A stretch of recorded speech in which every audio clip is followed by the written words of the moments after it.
Compreensão criadora, capítulo 14 do livro A Grande Rebelião. O ser e o saber devem equilibrar-se mutualmente a fim de estabelecer, em nossa psique, a labareda da compreensão. Quando o saber é maior do que o ser, origina confusão intelectual de toda espécie. Se o ser é maior que o saber, pode dar casos tão graves como o do santo estúpido. No terreno da vida prática, convém auto-observar-nos com o propósito de autodescobrir-nos. É precisamente a vida prática, o ginásio psicológico, mediante o qual podemos descobrir nossos defeitos. Em estado de alerta percepção, alerta novidade, poderemos verificar diretamente que os defeitos escondidos afloram espontaneamente. É claro que o defeito descoberto deve ser trabalhado conscientemente, com o propósito de separá-lo de nossa psique. Antes de tudo, não devemos identificar com nenhum eu defeito, se é que, na realidade, desejamos eliminá-lo. Se, parados sobre uma tábua, desejamos levantar esta para colocá-la encostada a uma parede, não seria possível isto se continuássemos parados sobre ela. Obviamente, devemos começar por separar a tábua de nós mesmos, retirando-nos da mesma e, logo, com nossas mãos, levantar a tábua e colocá-la encostada ao muro.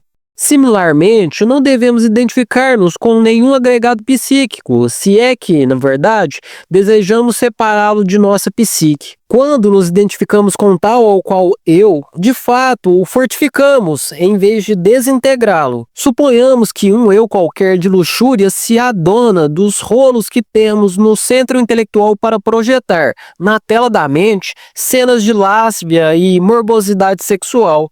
Se nos identificarmos com tais quadros passionais, indubitavelmente aquele eu luxurioso se fortificará tremendamente. Mas se nós, ao invés de identificar-nos com essa entidade, a separamos de nossa psique, considerando-a como um demônio intruso, obviamente terá surgido em nossa intimidade a compreensão criadora. Posteriormente, poderíamos dar-nos ao luxo de ajuizar analiticamente a tal agregado com o propósito de fazer-nos plenamente conscientes do mesmo. O grave das pessoas consiste, precisamente, na identificação, e isto é lamentável.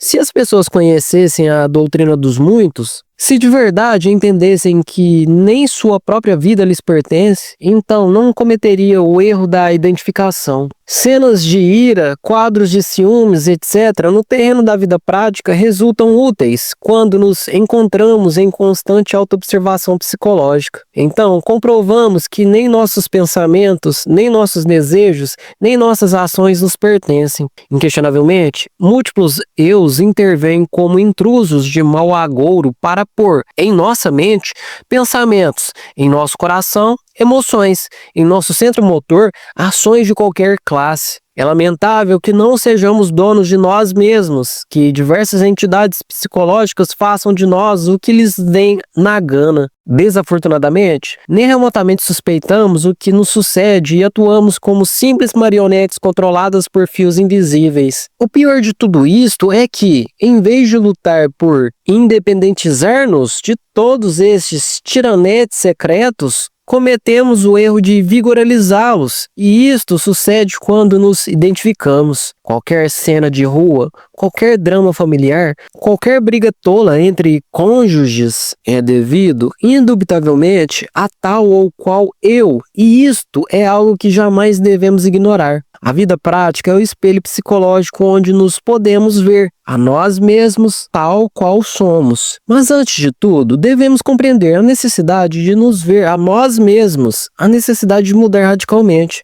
Só assim teremos ganas de nos observar realmente. Quem se contenta com o estado em que vive, o nécio, o retardatário, o negligente não sentirá nunca o desejo de se ver a si mesmo. Querer-se-á demasiado e, de modo algum, estará disposto a revisar sua conduta e seu modo de ser. De forma clara, diremos que em algumas comédias, dramas e tragédias da vida prática intervêm vários eus que é necessário compreender. Em qualquer cena de ciúmes passionais, entram em jogo eus de luxúria.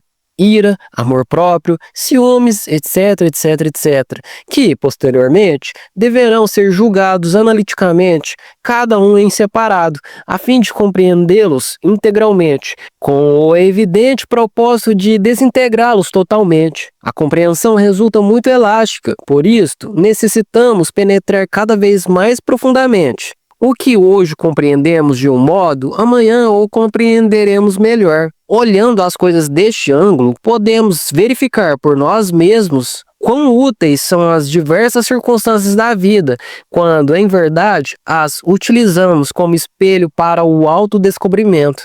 De modo algum, trataríamos jamais de afirmar que os dramas, comédias e tragédias da vida prática resultam sempre formosos e perfeitos. Tal afirmação seria descabida. No entanto, por absurdas que sejam as diversas situações da existência, resultam maravilhosas como o ginásio psicológico. O trabalho relacionado com a dissolução dos diversos elementos que constituem o mim mesmo resulta espantosamente difícil. Entre as cadências do verso também se esconde o delito.